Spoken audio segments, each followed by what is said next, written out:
again. Thank you all for being here.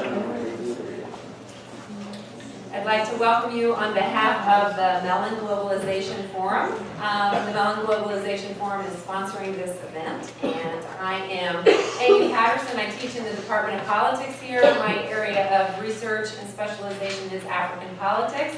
So, of course, I'm super delighted and very excited to have Timothy Longman with us today. Timothy Longman is the Director of African Studies at Boston University. He earned his BA at Phillips University and his MA and his PhD in political science from University of Wisconsin-Madison. Dr. Longman did extensive field research in Rwanda that resulted in the publication of a book entitled Christianity and Genocide in Rwanda, and that was published by Cambridge in 2011. He's also written numerous book chapters and articles, and those have been published in journals such as African Studies Review and the Journal of Religion in Africa. His research focuses on politics and ethnicity, human rights, and church-state relations in Central Africa.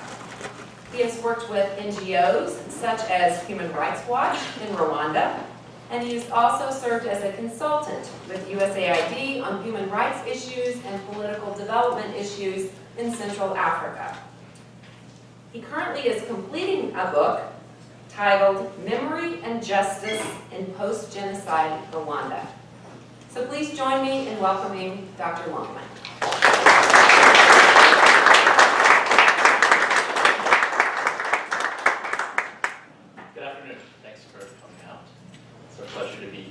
Nor'easter in Boston today, so walking around. I went for a jog this morning here and enjoyed your beautiful campus, beautiful weather. So thanks for inviting me, particularly this weekend. So today I want to talk to you about not so much the Rwandan genocide, but the aftermath of the genocide. I was a dissertation researcher in the period in Rwanda just before the genocide. In 1992 and 1993, I went to do research on religion and politics in Rwanda. I spent a year there living in a couple of communities and doing research, particularly at the parish level, on the role of Christian churches, particularly in the democratization process that was ongoing at that time. But while I was in Rwanda, I watched the country falling apart. I saw a country that was in the midst of a civil war that was becoming increasingly divided along political and ethnic lines. And some months after I left Rwanda, the country exploded in the genocide.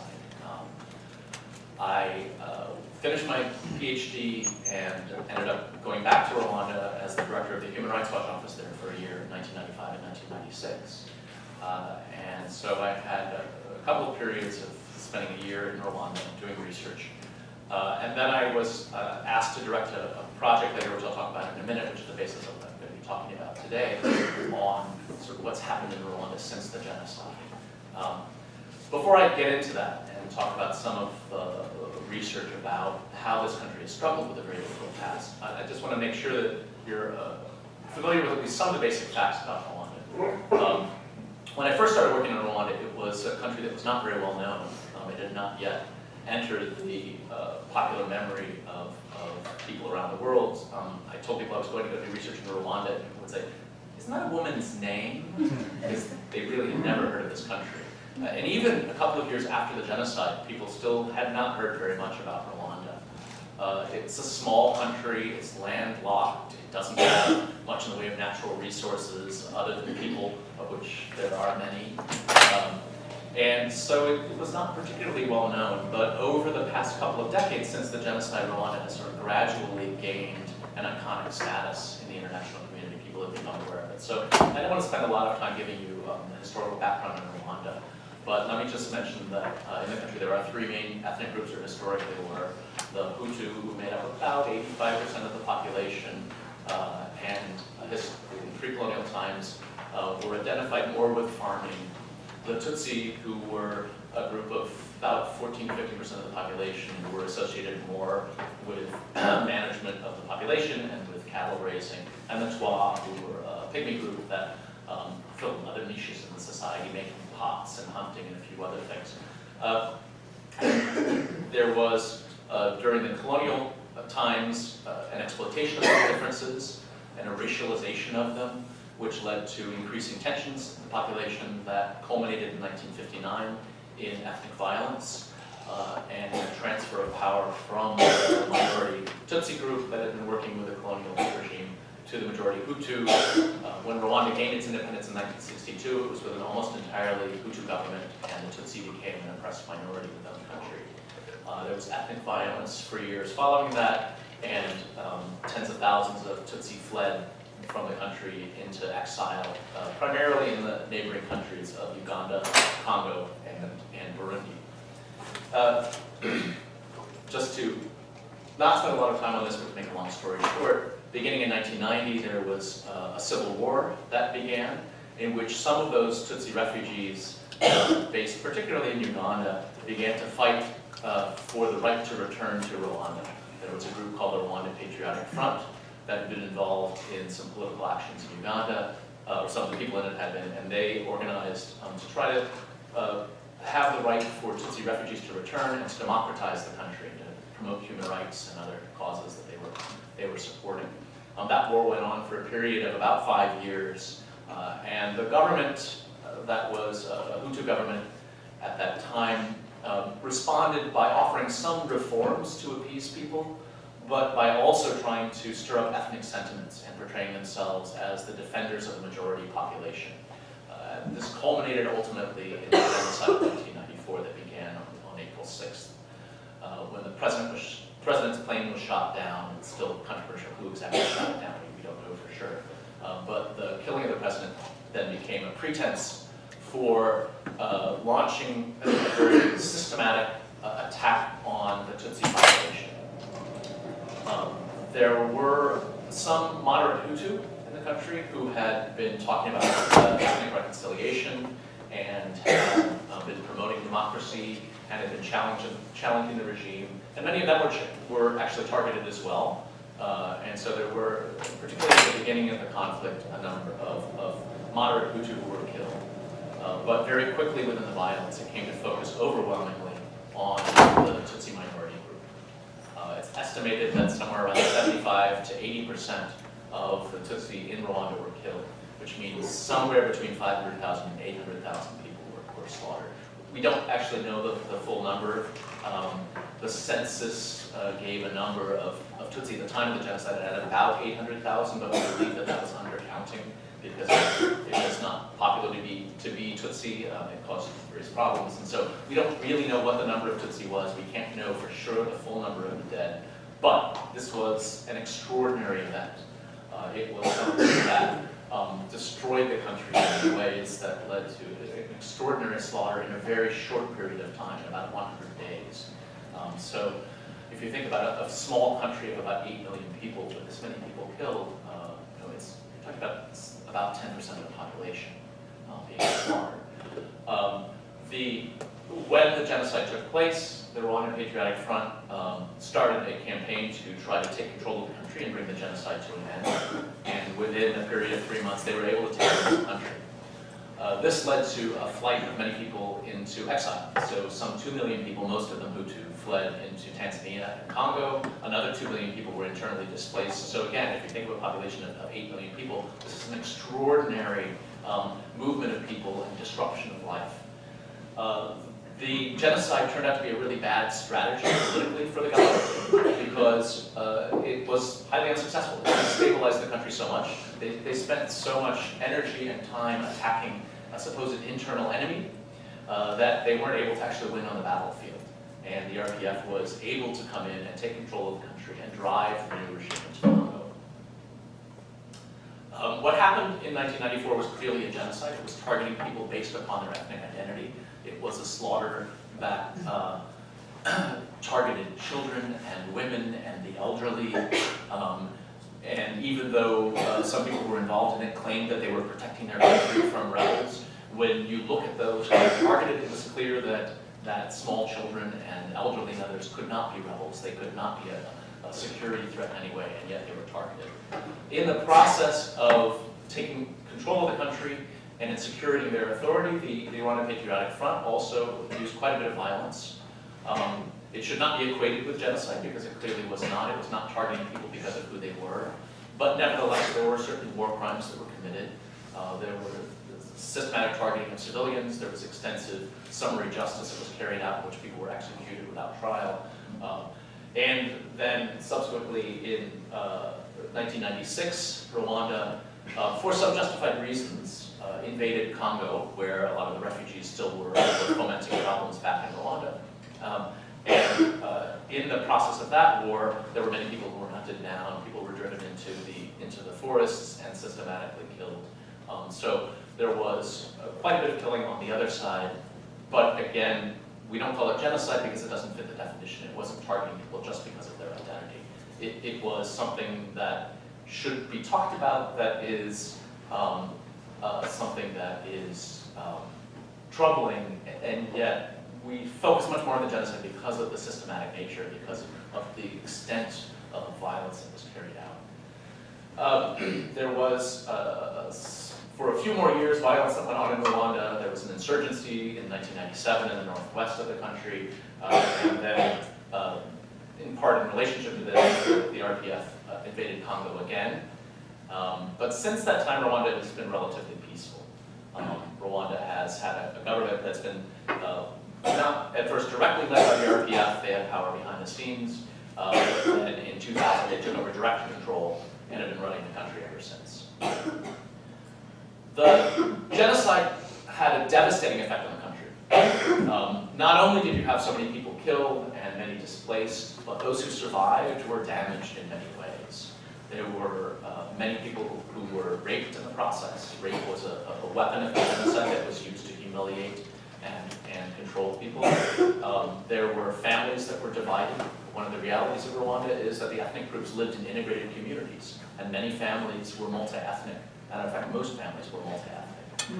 And so it broke families apart, where sometimes family members killed their own relatives. But in many cases, there were families were broken. Survivors often were left with virtually no family to back them. And then people who had fled to Congo, some of them were involved in the genocide, many of them were not. And many of them lost their families as well. It was a country that was broken in so many ways. Families were destroyed and communities were divided. The aftermath of the genocide and the war that took place was something that no one stepping into this situation would want to take on. It was an extraordinarily large challenge. What I want to talk about today is some of the social aspects of rebuilding the country.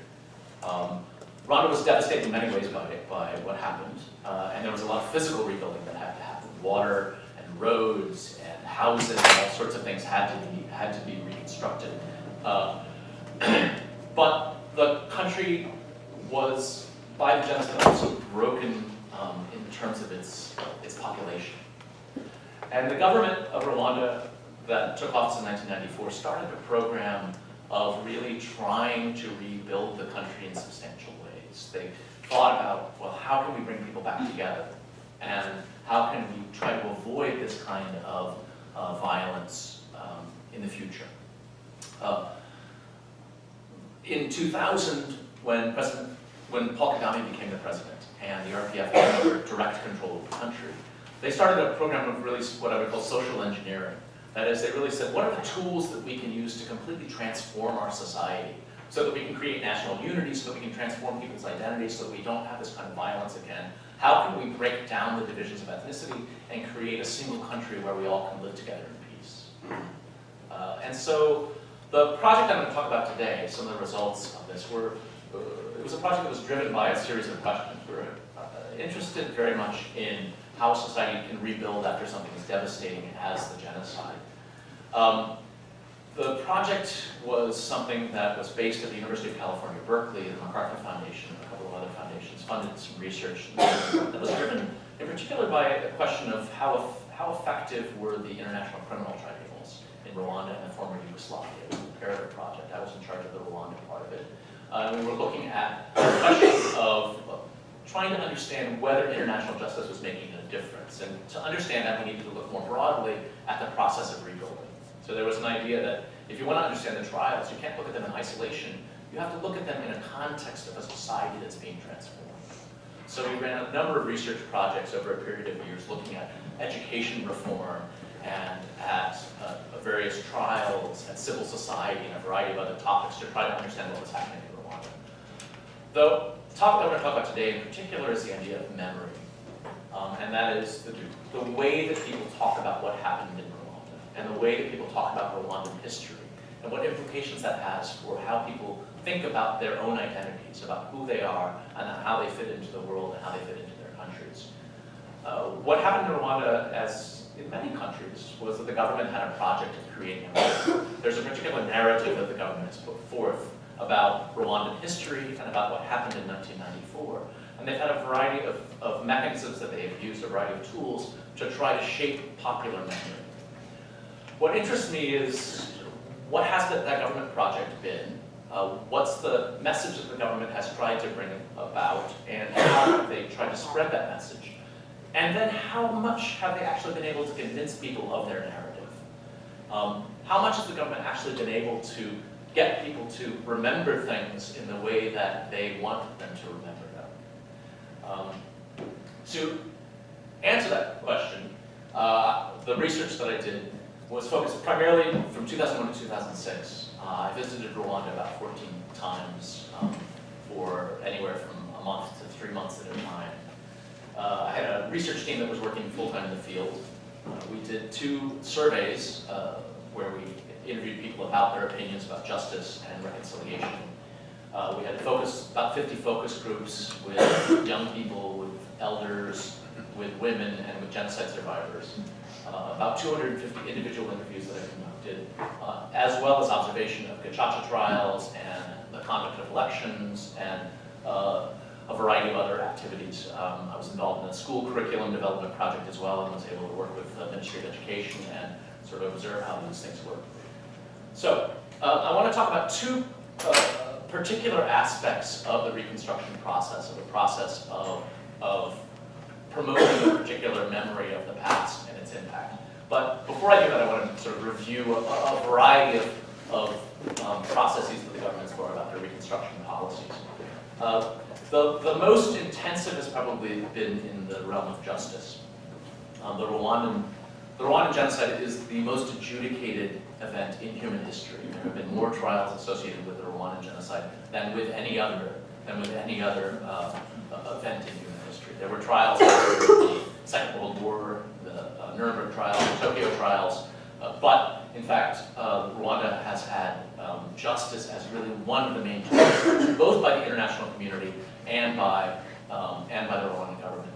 I'll be happy to share these slides for anyone else afterwards. If you don't want to have to take pictures of them as you go. But those trials involved, though you're welcome to take pictures of them, involved international trials, which I'll talk some about, but also trials within Rwanda that happen at 2 levels, national trials and local trials, the Gacaca trials, which I'll talk about in some detail. There were also political reforms, because one of the ideas was, if you want to transform the country, you have to actually transform the government. The genocide happened because the government organized it. The genocide happened because the government was organized in a way that made this kind of action possible. It was highly hierarchical, and rules were sent down. And so there was a sense that the country really needed to transform. Therefore, there was a major effort to adopt a new constitution that created new institutions. Political boundaries were redrawn so that they changed the communes and the provinces and reorganized that way. There was a process of decentralization to say, well, rather than having so much power in the center, let's find ways to try to put power into local communities more so that people have more power over what happens in the government close to them. And there was a democratic transition. I put that in quotation marks because I think in the end it was not actually very democratic. Elections are held, but they couldn't really be called free and fair elections in general. There were some important symbolic changes. The national anthem and the national flag, and the flag of Rwanda today, and the national seal were all changed because the old symbols had negative connotations for a lot of people. The red in the flag was reminiscent of blood, and there was on the seal you had a machete, which historically was supposed to represent the agricultural history of Rwanda, but for many people became a symbol of the genocide. And so there was a sense that we actually need to change the way we portray ourselves as a state. Within education, there was major school reform that happened. The government believed that one of the reasons that the genocide was possible was because people were not sufficiently educated. So the RPF put a lot of emphasis on education and said that in fact, what we want to do is have more people go to school and to go to better schools. And so they implemented a merit-based system in the schools and did a reform of the school curriculum, because there was an idea that the teaching of history, which had been based on false colonial ideas about the nature of identity in Rwanda, that argued that the Tutsi were a foreign group that had migrated to Rwanda and conquered the territory because they were a cunning group of Ethiopians, or in some cases they were argued that they were a lost tribe of Israel that had wandered down into Africa and somehow become black and then conquered Rwanda. These were the sorts of things that were not based on fact. Matter of fact, we can disprove them with archaeology and other sorts of research, but they were things that helped to motivate the genocide. Because if you believe that the Tutsi are outsiders who came in a couple of centuries ago and conquered, then that gives you some justification for trying to get rid of them. So that history was taken out of schools. There was a moratorium on teaching history. And then eventually there's been a process of trying to reintroduce the history back into the Rwandan curriculum. There are also other forms of education which are taking place. The National Unity and Reconciliation Commission has overseen something called Ingando, which were re-education camps, and there are a couple of different forms that this has taken in recent years, but basically, initially, as fighters from the conflict in 1997 were coming back into Rwanda and being reintegrated into the country, there was a sense that they needed to be educated on why their understanding of what had happened was wrong, and so they started these camps for them. Then, as prisoners were being released from prison, they were sent to Ingando as well. The policy was gradually expanded to say, well, students going to university should get some education about Rwandan history as well. They didn't learn it in high school, so let's have these camps where we teach them. And then anyone who got elected to office was ultimately required to attend Ingando as well. So it was a program basically of having people talk about what went wrong in Rwanda and trying to lead them to a perspective that was more in line with what the current government believed. To talk about how ethnicity was false and how people had been deceived, and the history of colonialism and a variety of other things that were used to explain the genocide. And then there were also policies of memorialization. One of the things the government took quite seriously was the idea that we should not forget the genocide, that it needed to remain central in people's thoughts. So they developed a national, it was initially a national month of mourning, and then it was taken down to a week, but a period in April where everyone in the country stops to talk about what happened and to memorialize people. There were some new national holidays that were set up, the Day of National Heroes, in which they commemorate people who've shown heroic stature, for example, by defending Tutsi during the genocide and risking their own lives. And then there are a variety of museums and genocide memorials. Some of the photos that I'm showing are coming from some of those memorials. I want to talk about two aspects of this. I want to talk about trials and memorials as two tools. In the question and answer time, I'm happy to answer questions about some of the others, but I want to focus on these two in particular. First of all, trials are not something we would ordinarily think of as a tool of memory construction. We usually think about trials in terms of transitional justice as something that happens for justice to be done. Crimes have been committed, and then we use trials to try to hold people accountable for those crimes. The reality is that in the growing field of transitional justice, which is, there were some first steps taken immediately after the Second World War, but then in particular in the 1990s, we've had an explosion of institutions of transitional justice, which includes trials that have happened in places like Rwanda and the former Yugoslavia, and in Sierra Leone, and in East Timor, and in a number of Latin American countries, and then also truth commissions, has happened in South Africa, as well as in Sierra Leone, and in East Timor, and in a few other places. There are a variety of mechanisms which have been used to try to hold people accountable for atrocities, for authoritarian government, and also for the kinds of genocide and war crimes that were committed in Rwanda. The claims of those promoting transitional justice are quite broad. the focus of many of them is not simply on justice, it's not simply on holding people accountable for the past, but it's an idea on transforming societies. There's an idea that if you don't hold people accountable, societies can't move forward. And so the argument has been that we need to have trials, we need to have mechanisms to punish people who did wrong so that they'll be discouraged from doing it in the future. So there's a retributive aspect to this, a preventive aspect. And we also need to, though, have a closure brought to the people who were affected by it, so that by putting people on trial, those who suffered can feel like there's something that allows them to then move on. And there is an idea that trials can be used to get the conversation going about what happened in the country. They can create a record of the past so that we all can agree on the facts about what happened. There's a lot of arguments that have been made that trials have broad social implications. There's terminology from psychology which is used to talk about trials, that they help in the process of national healing as countries can move forward and find closure. And so the expectations for trials have been quite high. In the Rwanda case, there are trials that have happened at a variety of levels. The International Criminal Tribunal for Rwanda was set up for a couple of reasons in late 1994. The Rwandan government, which had a seat on the Security Council at the time, asked that the International Criminal Tribunal be set up, although in the end they actually were the one vote against its creation because of their objections over some of the statutes in its creation. But the idea behind it was both that the international community should show its seriousness about what happened in Rwanda, that the international community should actually get involved in holding people accountable and holding people responsible. And also by the idea that Rwanda simply wouldn't have access to most of the main perpetrators in the genocide. The government officials had all fled, and they were living in other countries, and those countries were not going to send them back to Rwanda to be put on trial. And so the only way that you could hold the ministers and the generals and other leaders accountable was to have trials somewhere else, international trials that would supersede national law and bring people from countries like Kenya and Zambia and the United States and elsewhere to be held and put on trial in Rwanda. The International Criminal Tribunal for Rwanda, I'll talk about some of its strengths and weaknesses in a moment, but it has only dealt with a very small number of cases, fewer than 100. It has cost a lot of money. It initially was plagued by a lot of inadequacies in terms of the quality of the trials and the quality of the prosecutions, but for some people, the argument has been symbolic and quite important. Rwanda has also held its own trials. Initially, they put people on trial in national trials. There were many people who were imprisoned in the years after the RPF took power.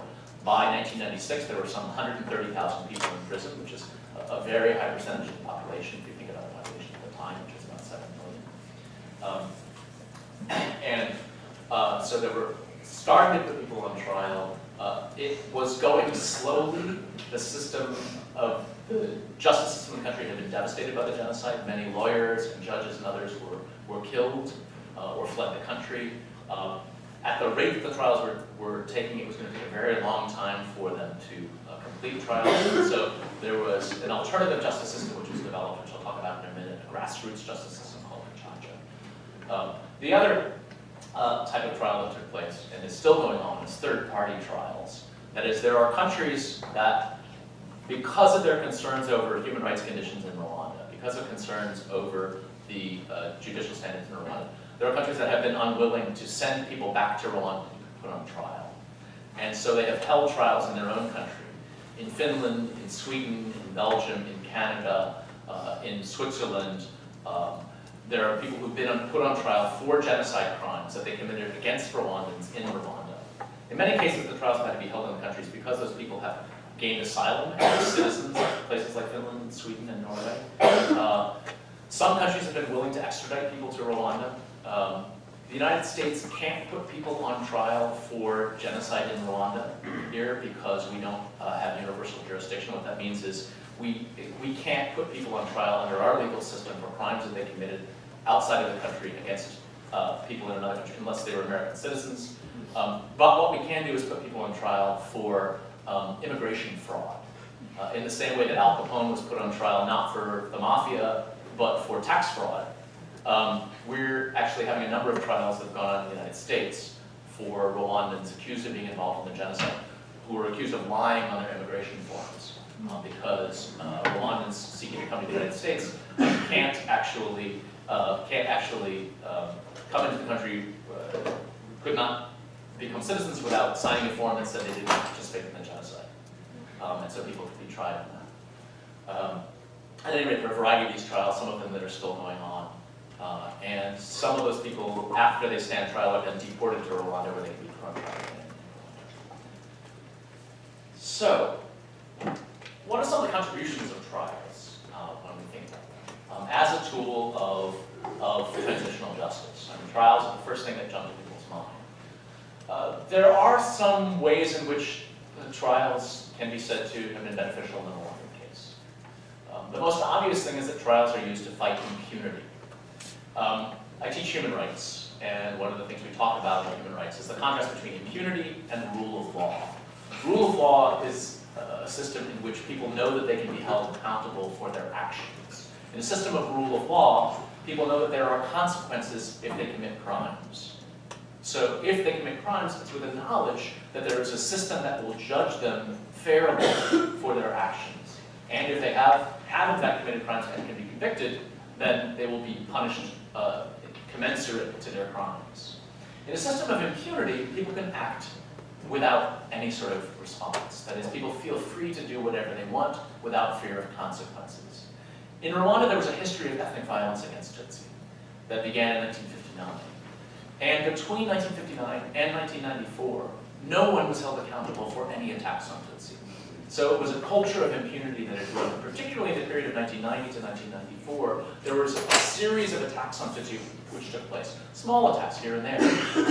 But when I was living in Rwanda, there was growing fear in the population because people were attacking Tutsi in various communities. We know it was largely under the instigation of the government. And no one was being held accountable.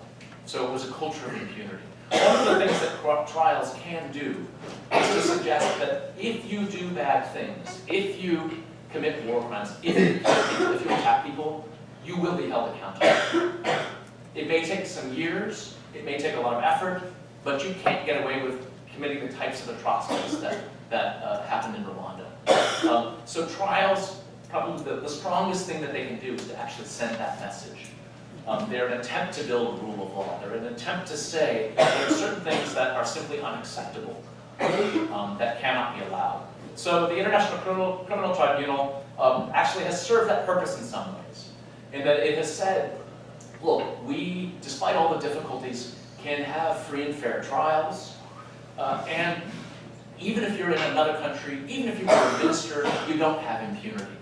Even if you've escaped from Rwanda and Rwanda can't get its hands on you, we as an international community will condemn your actions. We will hold you accountable. It's a message that's sent to people not just in Rwanda, but internationally. There's an idea that, particularly with the creation of the International Criminal Court, which frankly grew directly out of the experiences of the International Criminal Tribunal for Rwanda and the International Criminal Tribunal for the former Yugoslavia, there is a sense that now no one has impunity, that you can be held accountable even if you're the president of a country.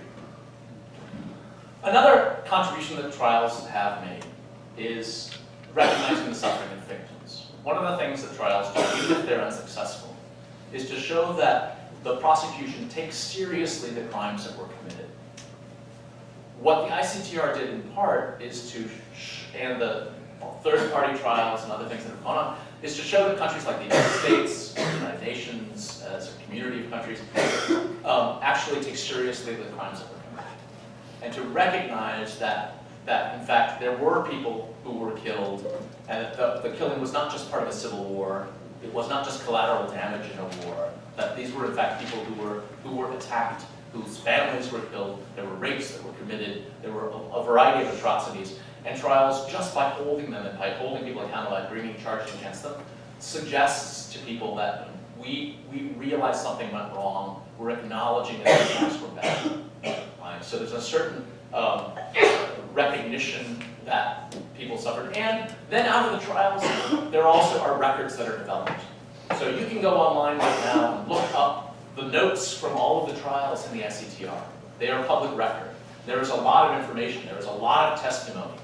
And it isn't simply that you have a lot of testimonies that are out there, like you've gone out and interviewed people, but judges that sit in judgment of those testimonies. And if you read the judgments that come out of the ICTR, they talk about, well, this is why we believe this story. This is why we think that it is credible. And so these are the facts that actually have been judged by people, by professional jurists, who look at them and say, so we can say this is what happened, right? Because we've tested this. We've had a variety of testimonies on various sides. The defense had a chance to try to disprove this, and yet we believe this story, and here's why we believe it.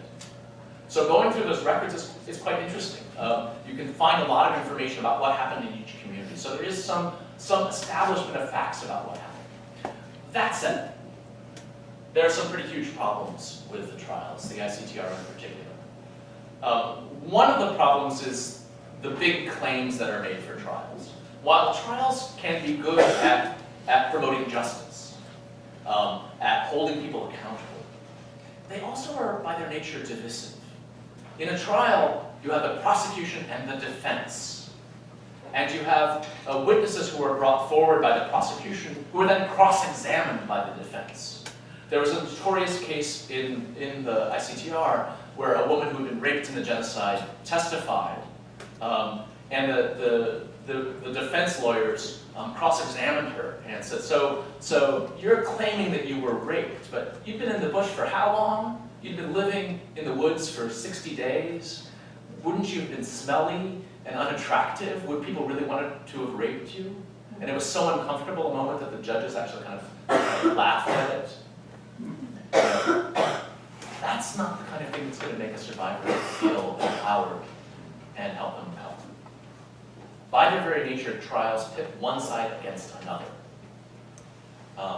And so if your interest is in promoting reconciliation, trials are not necessarily a natural tool, because trials have winners and losers. Trials encourage conflict between groups. Right? A Truth and Reconciliation Commission is perhaps better for this kind of thing because it gets conversations going. But then again, the problem with that is then you don't necessarily have accountability. You don't hold anyone accountable. So trials can be good if they're done well at having accountability and justice, but they're not necessarily a natural tool for reconciliation. A particular problem with the ICTR is that it did not happen in Rwanda. It happened in Arusha, Tanzania, which from the United States may seem very close to Rwanda, but it is not easy to get from Rwanda to Arusha. To fly, you generally had to fly to Nairobi and then take a bus down to Arusha. It's quite some distance driving. It is very far on very bad roads. And you have these trials that are supposed to be crucially important to what's happening in Rwanda, happening very far away, where people don't really have access to it. So for the Rwandan population, the trials felt very distant. One of the things that we found in the surveys that we did was that the population did not necessarily have a negative opinion of the ICTR, but they felt so poorly informed that they had no opinions. Most people just felt that they knew so little about the ICTR that they had very little to say. They couldn't say whether it was good or bad because they just didn't know what was happening.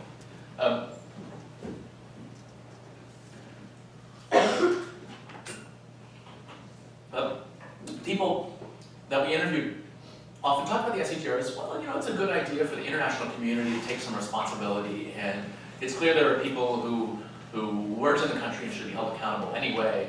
But most people just said, yeah, I know it's there, but I don't know the news, I don't hear about it. So if you are thinking that justice is going to transform the society, how can it transform a society that doesn't even know what's going on? If you have trials happening far away about which people have very little information, how is that going to rebuild a society? Another problem is if one of the purposes of trials is to build this transcript, to have an idea of what happened in the country, trials are about individual guilt or innocence. Trials are about specific crimes. They're not history books. They're not trying to say this is how everything happened and why, but they're looking at particular individuals. And so they might get the information about an individual here and an individual there, but they don't necessarily give a complete story. They don't tell about the system within which those individuals were functioning and why that system led to something as horrible as the genocide. And then one of the major problems in Rwanda is that the trials have been consistently one-sided. The ICTR, in its mandate, was to deal with war crimes and the genocide, the events that happened in 1994. But there has not been a single case brought against anyone in the Rwanda Patriotic Front. As I mentioned, they were not involved in genocide, but they did commit war crimes. There were individuals who were involved in summary executions, in massacres, and the ICTR has not brought a single charge against anyone for any of those crimes. So what we have in this case is victor's justice. And if you were talking about fighting impunity and building rule of law, victor's justice becomes quite problematic because it suggests that you will be held accountable if you lose the war. But if you win, you don't have to worry. So it changes the nature of conflict, and it's one of the things that really can challenge the effectiveness of transitional justice. So the Gacaca trials. As I said, within a couple of years after the genocide, there were some 130,000 people who were in prison under accusations of genocide crimes. When the refugee camps in Congo were closed in 1996, and many people were driven back into Rwanda, well, to be honest, the people who were most involved in the genocide had generally gone into exile because they were afraid of the consequences. And so many of those people were forced back into Rwanda, and so a lot more people were put in prison. The judicial system was trying to deal with it, but it was estimated that it was going to take over 100 years to put everyone on trial. Obviously, that meant that you could have people who might be found innocent 50 years after they had died. And so the government said, well, what can we do about this? We're spending a lot of money keeping these people in prison. We have these people who may be innocent in some cases, and they're being held for long periods of time, so how do we respond to this? The idea was that they could try to use something within Rwandan tradition. Gacaca is a reference to, it means little grass. It's referring to a lawn on which community elders historically would gather to adjudicate disputes in their communities.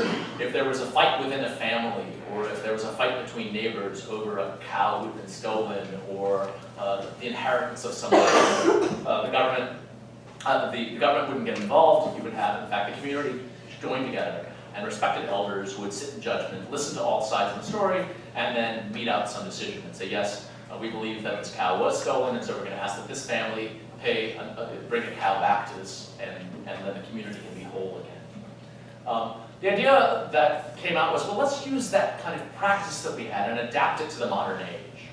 So they ultimately passed a law that created Gacaca jurisdictions, which they said every community in the country would elect a group of 19 judges initially. The law changed over time, but initially there was 19 judges. And those judges would be not just the elders, but anyone who's seen as being someone who is a respected individual, someone who is above corruption. Let's take the respected individuals in the communities, elect them, and then they can sit in judgment over most of the genocide crimes. So that what we'll do is to let these people hear the complaints first, to hear all the things that happened during the genocide during this period. And then they will determine, for the worst crimes, we still need to send those to the courts. For what they call Category 1 crimes, those still need to be judged by professional judges. So those who organized the genocide, those who killed really enthusiastically, and also people who were involved in rape, because there was concern that they didn't want to have open testimony by rape victims in front of their whole community. So those crimes would still go to the traditional courts, but all other crimes would actually be heard by Gacaca courts within the community. The idea was that the community could come together on a regular basis, and they would, in that context, you would have the whole population there to talk about what happened. People knew what happened in their communities, so the survivors could talk about what they saw, but also people could come forward and defend their family members and say, no, this person wasn't involved, he was home the whole time. By having popular participation, it was nice that we could get these cases through very quickly and get people out of prison or put into prison those who belonged there. So Gacaca was this massive project. There were over 9,000 people elected as judges, and it was phased in gradually, beginning in 2002. There was a test phase, and that test phase was gradually expanded. Then it was put on hold for a few years while the country adopted a new constitution and held elections, and finally in 2005 it was expanded to the entire country. I was quite optimistic about Gacaca when it initially started. I thought it was a very interesting idea.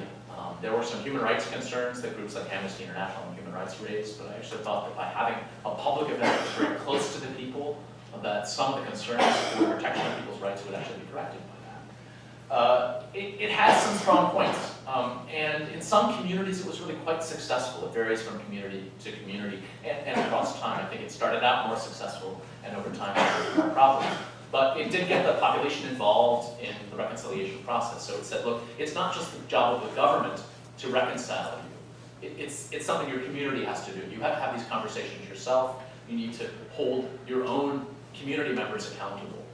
And it encouraged dialogue. There were some cases where people really talked quite openly about what happened and what went wrong. I remember at one gacaca I was at, they were listing the people who had been killed and talking about how to hold them accountable. And an older woman stood up and she said, well, you know, this is what happened. There was so-and-so was going to be targeted, and he lived next door to me, and they came to his house, and they were going to kill him, and he said, well, can I pay you money so you don't kill me? And so he came to my house and asked for some money, so I gave him some money, and then I ran up to tell our local counselor that he was being targeted, and the counselor said, oh, what can I do? Old lady, just go back to your house and leave things alone. And so, I went back, but then the counselor came down and watched, and they took the man out, and they killed him anyway, even though he paid this bribe. And this kind of big man got up in the back and said, this is an old woman who doesn't know what she's talking about. This was the counselor that she was accusing. And the woman stood up, she said, I don't care if you kill me, I am an old woman, and I saw what I saw, and you were there, and you were responsible for this. And that was an amazing moment where you really had people confronting one another. So sometimes it really did get communities to confront what had happened and to talk about what went wrong in the community, and for people to stand up bravely and accuse others. There was some expedition of prisoner release. One of the first phases of Gacaca was that they went through and they said, okay, there are people who've been in prison for 10 years who've been accused, and they don't have a file of accusations against them. They're sitting here in prison, and we have no evidence. No one has ever testified against them. And so they took prisoners who lacked files back into their communities and said, does anyone have a complaint against them? And if no one did, they released them on the spot. And basically said, okay, if there's no charges, then we're going to put this person back. Now, it didn't say that they were released once and for all, because it was possible in the process of Gacaca for them to have charges against them. And so some of those people ultimately were put on trial. But it was, in many cases, very important that people who had been languishing in prison under false accusations were released very quickly. Then one of the things that Gacaca also involved was an idea that if you confessed to involvement in the genocide, you could be brought back into your community, and rather than serving all of your time in prison, you could do public service work. That is, you could come home and go back to your family and help work on your farm, and then spend part of the week doing things for the public, building roads, building bridges, helping fight erosion, a variety of other things. And so there were ways in which Gacaca was thought to help bring some of the offenders back into the community to re-entry. And then initially in the idea that was put forward, some of that work would be to help the survivors themselves. There was an idea that we might build houses and do some work for the survivors. In the end, that wasn't actually done in most communities. As I said, I was rather hopeful about Gacaca. I thought it was an interesting idea. As it happened, though, I became fairly disappointed in Gacaca. There are communities where it worked pretty well. There are certainly some positive contributions that it made. There are, however, some fairly serious concerns about Gacaca as well. Just as with the other trials, the justice that was meted out in Gacaca was very one-sided. When people tried to bring up crimes that were committed by the RPF or its supporters, they were very quickly silenced. They were told that this is not the appropriate place for that. If you have those complaints, they can go into the regular court system. But the reality is there have been very, very few cases of any kind that have been held in the court system. And so what's happened is that, in fact, there were a growing number of cases that were brought, and only against basically one ethnic group for crimes against the other. In the practice, there were a variety of things that were very concerning in terms of people being able to defend themselves. One of the major concerns was that if if these Gacaca trials were held to try to speed getting people out of prison, the delay that took place, because the idea started in 1998, then the law was finally passed, and elections were held in 2001, and the first trials began in 2002, but they weren't rolled out nationally until 2005. So the delay between 1998 and 2005 was almost a decade. And during that period of time, you had a lot of people languishing in prison. And so those trials continued until about 2012. And so the period was so long that the goal of getting people out of prison quickly really was undermined. A major concern was that because these trials were being held in the community, often people were in danger by this. Right? So who's going to tell the truth about what happened? If you had a powerful Hutu family that was large, who's going to stand up and accuse one of them? The survivors? Well, the survivors often had no family to protect them. They often, were the only one that had survived, or there were only a couple. There was no one that was going to stand up for them. They lived in their communities, and so if they spoke up, they could be threatened. And in fact, there were a number of people who testified in Gacaca or were planning to testify who were killed during this period. The government did not really have a program to provide security to them. And so there were some people with great fear. And many survivors chose not to speak at the Gacaca trials because they were afraid of the consequences that they might face. So in their communities, they can look around today and say, well, I know that person killed some members of my family, but I didn't speak up because I knew what would happen if I did. As the process went on, as it was increasingly delayed, it became increasingly politicized. There were people in the government who realized that this was a pretty good tool for silencing much of the Hutu population. By bringing accusations against people, even if they weren't founded, even if they couldn't be proved, even if people in the end were acquitted, you nevertheless tainted people. So someone who gets accused in Gacaca isn't probably somebody who can turn around and run for office the next year. It marked a lot of people, and in the end, there were about 1.5 million cases, which involved just under 1 million individuals being accused. Now, if you think about the population, at the time of the genocide, there were about 8 million. Let's say that 1 million people were killed. So that leaves you 7 million. Well, half of that population was too young to participate in the genocide. That leaves you 3.5 million.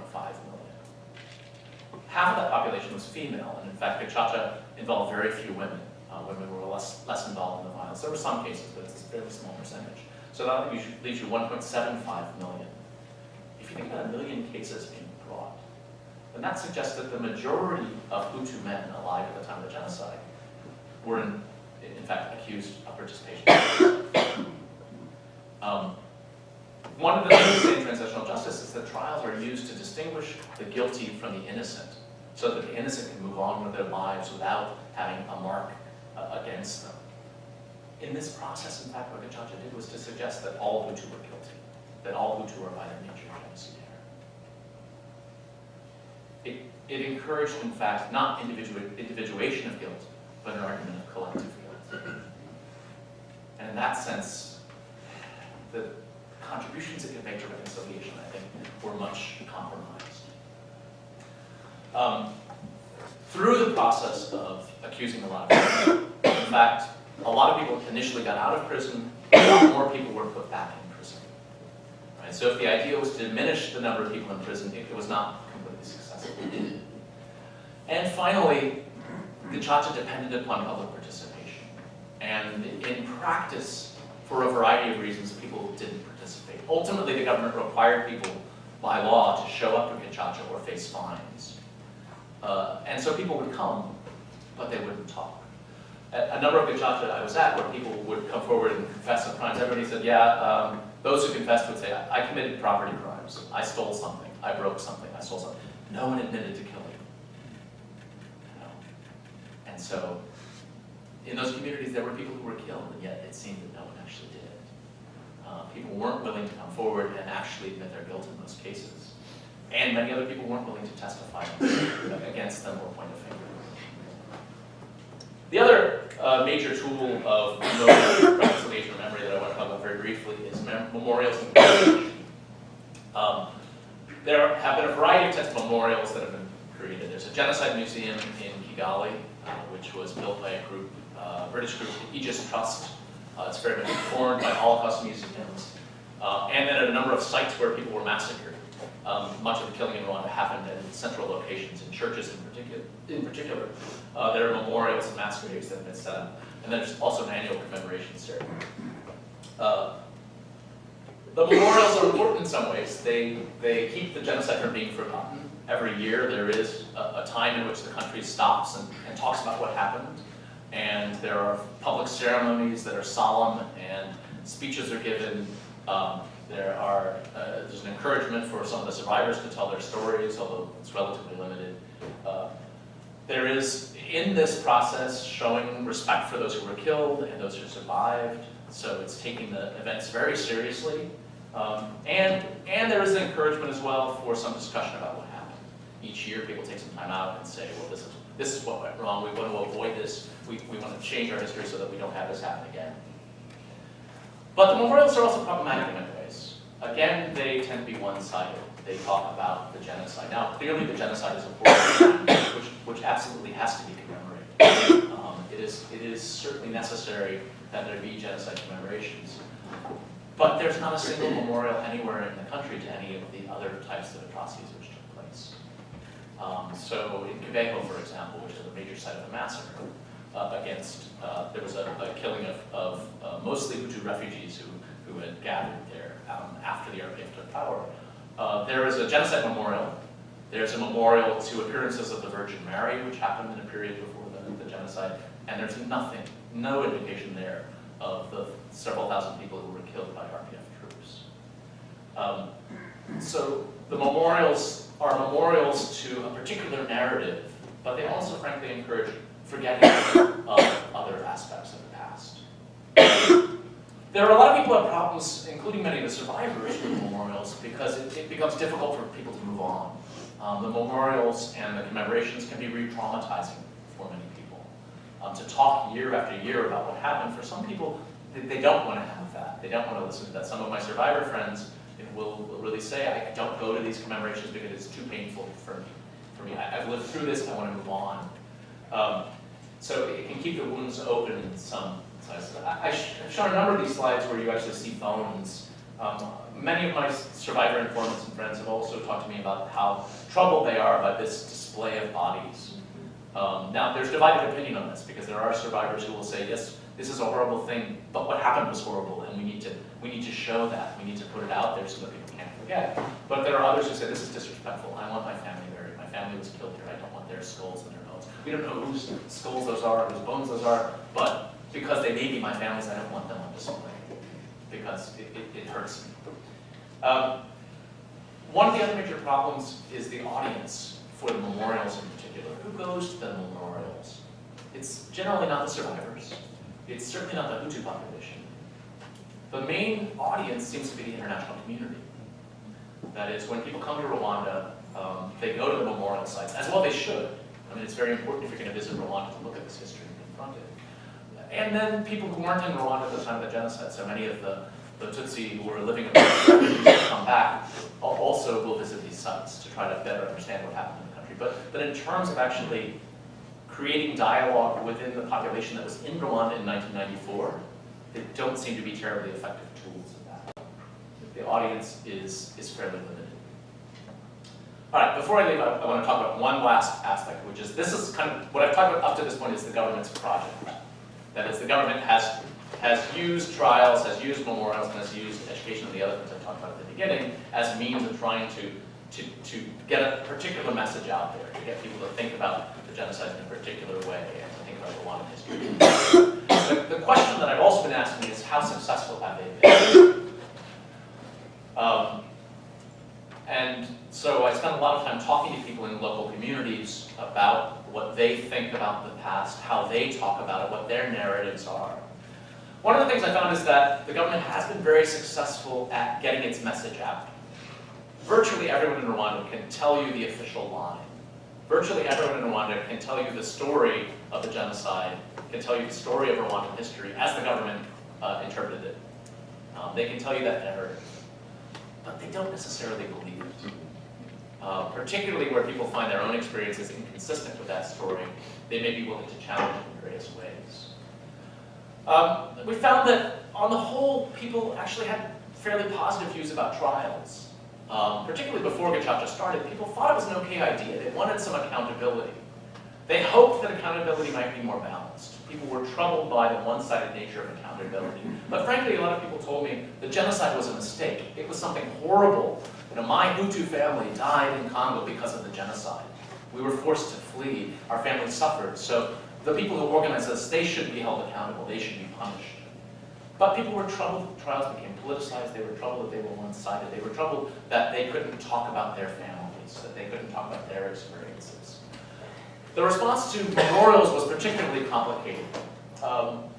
People responded in various ways. Some people took the memorials and reinterpreted them. So you would ask people, what are the memorials in your community? They would say, they're memorials to all those who died in the atrocities.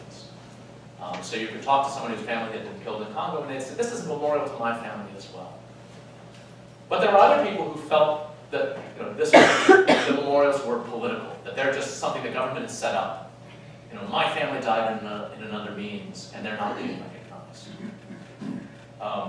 And then there are a lot of people who just want to avoid them altogether, don't want to talk about them. There's a memorial there, particularly many of the survivors just want to say, look, this was a terrible period, I want to move on, and I'm not going to visit that. This is not something that, I've lived through the genocide, I don't need to see it again. In general, in good Rwandan tradition, there's a practice of public obedience and yet private protest. People know that in Rwanda, you must agree with the authorities. And so people will talk publicly, if you ask them in a group, about their support for the actions that the government has taken, their support for the memorials, their support for the trials. But in private, they'll often tell you a different story. In private, people will tell you, genocide survivors will talk about how frustrated they feel at their lack of power, how frustrated they feel that they're languishing in poverty when people who've come into the country later have gotten rich. Hutu will tell you about their resentment over the fact that they lost a lot of family members in Congo, but they can't talk about it, that they can't bring it up. People will talk about someone in their family they feel was unjustly incriminated and thrown in prison.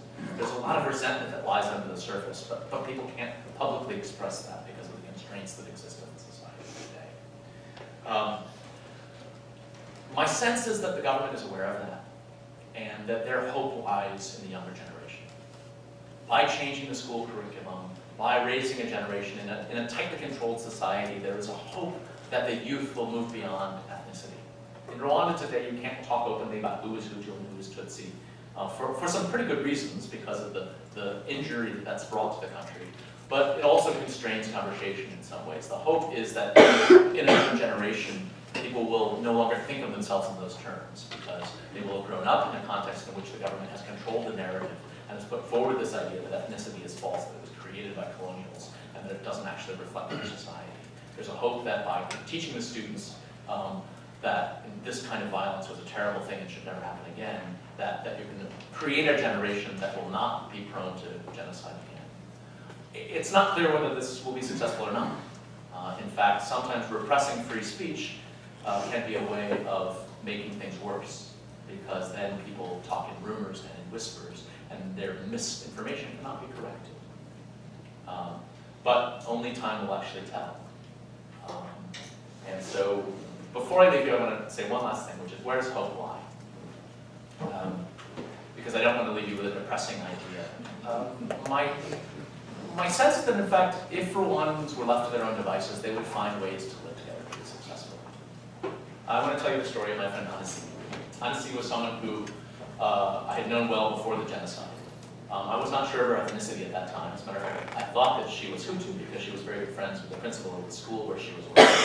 She was a known anti-Tutsi activist. But, in fact, she was Tutsi during the genocide. She was targeted. She was taken in her community as basically someone in the militias took her. She was raped repeatedly by various people. Eventually, someone took pity on her and turned her over to a Hutu family who then protected her and put her in hiding. A series of Hutu who were opposed to the genocide moved her from house to house every night so that she couldn't move out. So she survived the genocide. After the genocide was over, she decided that she needed to go back to her home community to find out what had happened. So she walked the 4 hours to her home. and got there and found that her parents had been killed, her grandparents had been killed, her aunts and uncles had been killed, all of her first cousins had been killed. And in fact, in her entire extended family of several hundred, there were only 2 second cousins who had survived.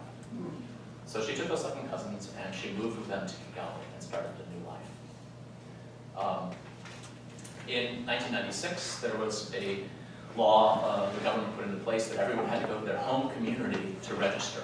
They were trying to track to find out what had happened in the country and make sure that there weren't people involved in the genocide who were escaping. So Annecy came to me and she said, I'm terrified to go home to my home community because there are no Tutsi left. They were all killed. And the few who survived have fled. She said, so I'm worried if I go back on my own, I'm going to be killed. Will you take me there? So I took her back to her home community. And we went to the office to get her registered. And then we took her back for the first time in several years to her childhood home. It had been destroyed during the genocide. She went to her parents' home and then her uncles and aunts and her grandparents and visited several. While we were at her home, a woman from a nearby house came running up to her and she said, oh, Annecy, I've been waiting for you. She said, I've saved some of your family things for you. I have some cooking pots and I have some roof tiles from your house. Let me give them to you. And Annecy looked at this woman and she said, I don't need the cooking pots, I don't need the roof tiles. I live in Kigali, I'm never going to come back to live here.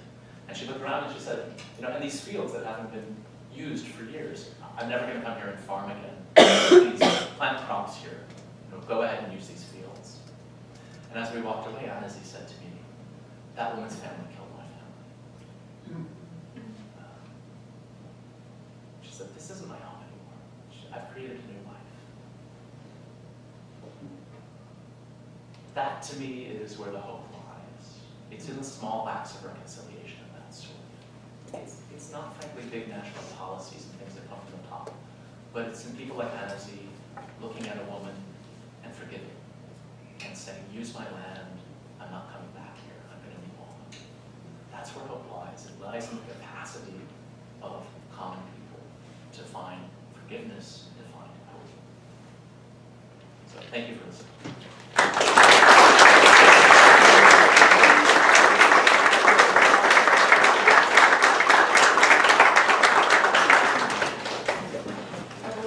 Dr. Longman will entertain questions. I'm going to speak for you. Sure. All right. So,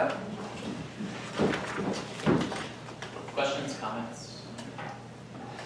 Yeah. I have a question about education. Can you hear me well? You mentioned that memorials are problematic.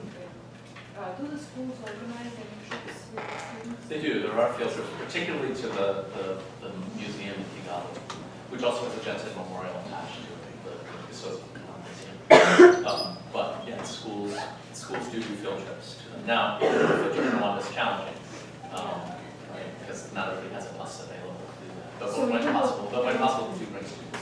So they don't have history programs, but they do. How do they connect? You rent a bus for the day and take. No, but if they don't teach history in schools. Well, the museum itself, so the Museum of Gisozi does have a narrative, and as I say, it's informed by Holocaust museums. So it has the history, but it also has a variety of things that try to touch other aspects of your senses. So it has the clothing of people who were killed, and it has pictures of those who were gone, and a variety of things. So there's art installations and other sorts of things that are trying to evoke various things. But it does. The idea is that it's a teaching moment. So it's not that history is not taught in schools. It's that there's not a formal history curriculum, right? So history still gets taught in a variety of ways. Particularly, there's a civics education class, and that's a chance in which there is a lot of discussion.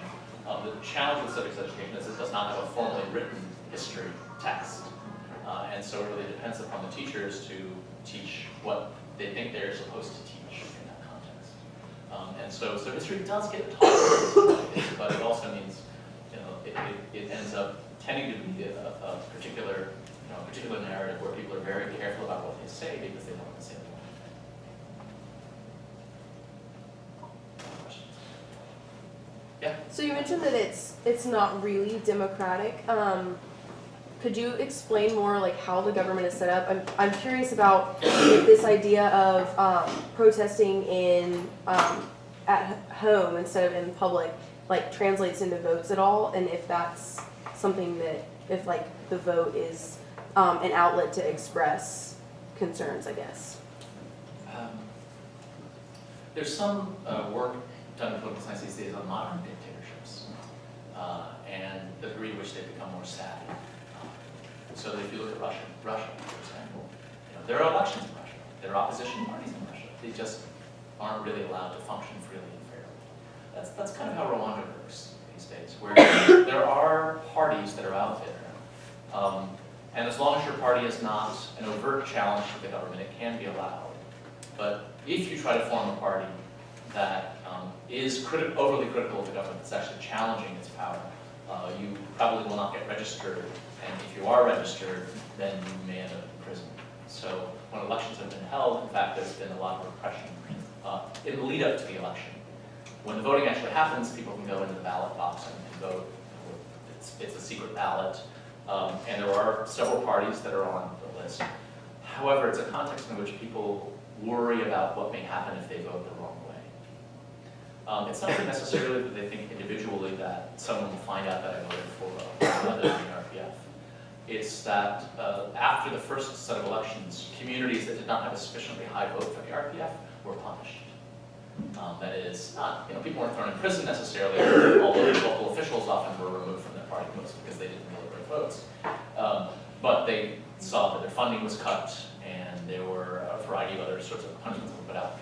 People knew that they needed to vote. So on the official results of elections that were held in 2003 had Kagame winning something like 95% of the vote, the sitting president.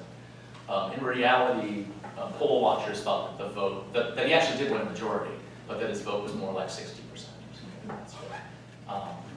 In the second round of elections, there were some parliamentary elections that took place a few years later. Poll watchers think that they actually exaggerated the vote for the opposition in the official results, which seems odd. But they did it because it makes the regime look more democratic, right? So by adding votes to the Liberal Party or to the Social Democratic Party, you can say, look, we're a multi-party democracy. In the presidential election that took place in 2010, there also was significant intimidation of people. One of the most outspoken of the opposition presidential candidates was never allowed to register in the party. She was arrested after the election and is still basically languishing in prison in Rwanda today. So it's a system in which you have elections, you have some parties, but in which if you are too critical of the regime, you may end up in prison. Frankly, there are also some assassinations that are taking place, not a large number, but enough to frighten people. And so there is a tendency for most people to self-censor. The parties that do exist know that they have to work within great constraints. And within Parliament, there is something called a forum of political parties, which actually can vet candidates and say, well, this person is a threat to the unity of the country, so we're not going to allow them to have a seat in Parliament. And so the effect is that you don't formally have a one-party system, but you have a system in which you have a very dominant single party that constrains debate, that constrains open discussion, and that constrains elections and the political process. Yeah? So because the United States was so hesitant during the entire genocide and never explicitly called a genocide, have you ever experienced confrontation, being an American citizen, going kind of like posthumously, I guess, back to the country and trying to fix things after the mess has already kind of occurred? Yeah, I mean, it's not just that the United States was hesitant, it's that we actually helped to facilitate genocide, frankly. We intervened in the United Nations to pull UN troops out of the country. We didn't send troops in, but France and Belgium did, and we backed them up. We provided logistical support so that they could pull out all foreign nationals, and so that there were fewer witnesses to what happened. We actually made it possible for the genocide to happen more quickly and more effectively. So we bear some fairly substantial responsibility.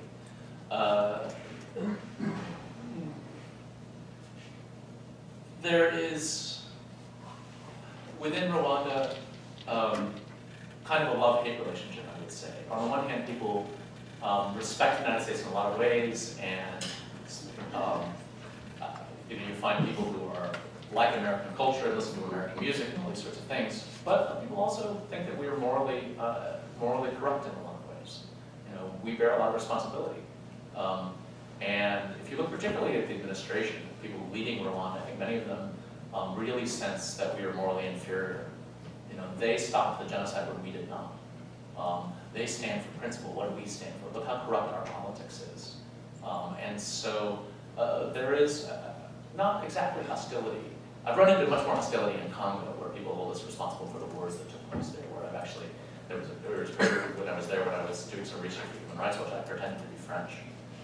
Because I could speak good French and I sounded French, and so they didn't hate me as much.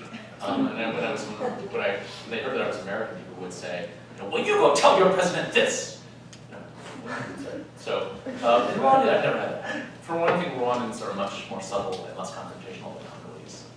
Congo's kind of a big, loud place, and Rwandans are subtle, and so they may despise you, but they're not going to tell you that to your face. They're going to say, how y'all doing? Well, good. So it's kind of, yeah. So I had a quick question. I'm from Rwanda, by the way.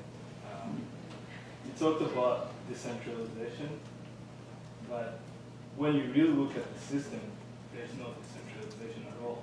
Yeah. Because it seems like the president is the one who makes all the decisions. And so my question is, the president is allowed to have 2 terms. But So far. Yeah. Yeah. But I wonder, how do you see the future if the president decides not to step down at the end of his terms? Because it's hard for me to see everybody moving forward, since he's like the only one who does everything. At least that's what he Yeah, one person I know who's very close to Kagame, who's been involved in government, really, what he's seen happen in Rwanda is that the inner circle of power has gotten smaller and smaller, and really come to be controlled more and more by this one person like Kagame. But that there's been kind of a broadening of the outer circles of power, so there are more people involved in kind of nominal running of government, but that the real center is very, very small, and it's becoming increasingly personalized.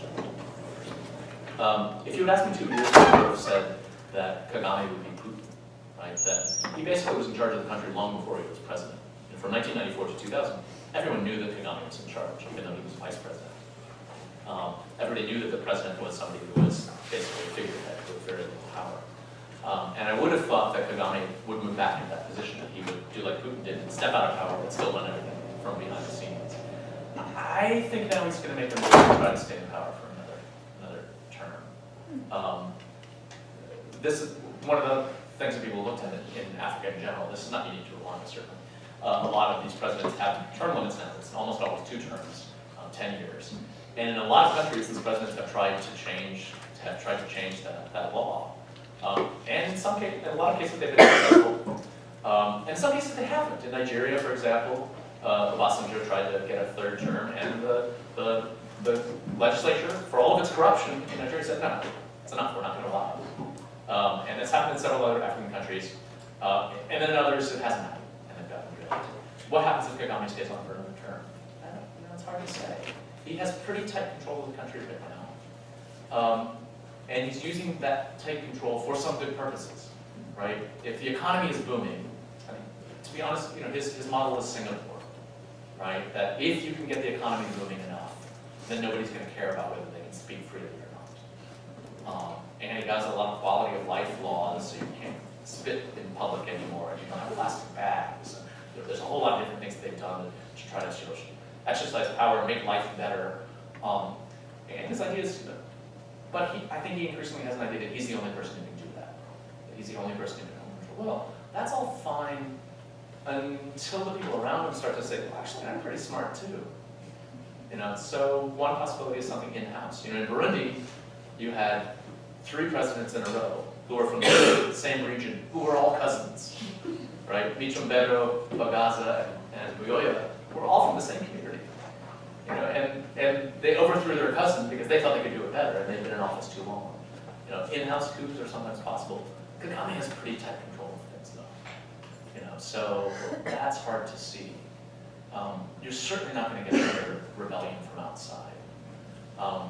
But if there's a downturn in the economy, what happens? If the economy stops booming and people become discontent, and you start getting protests and other things, then it may be harder to control. If, on the other hand, you can keep the economy booming and continues to get a lot of international support and to bring in a lot of companies and donors and Starbucks is going there and doing coffee and things, then you can probably move along. It's hard to say. Personally, I think even if you were the best ruler, it can be good to step aside at some point and let somebody else do something. They may have their own faults. They may do some things different than you would do, but they may be better than you in some other ways. So I think the country would be better off if you could say, look, I've done what I can do. I controlled this country for basically 25 years, which is what we did at that time, and I'm going to turn it over to somebody else now. I don't see that happening. Yeah? Finally, it's my turn. Well, I know that Rwanda has a high level of women participating in politics. Highest in the world. Especially after the genocide. I was wondering during your research whether you touch base on that and what your observations are. So there were a variety of things that feed into it. The RPF had a number of women involved in it. As they were coming to Rwanda, there were actually military officers from Rwanda who were women.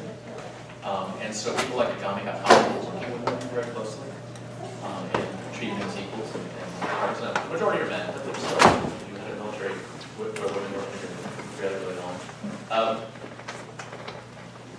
The use of rape as a weapon of genocide is also something that's very shocking to the RPF and really made them realize that women's rights is part of the liberation of the country.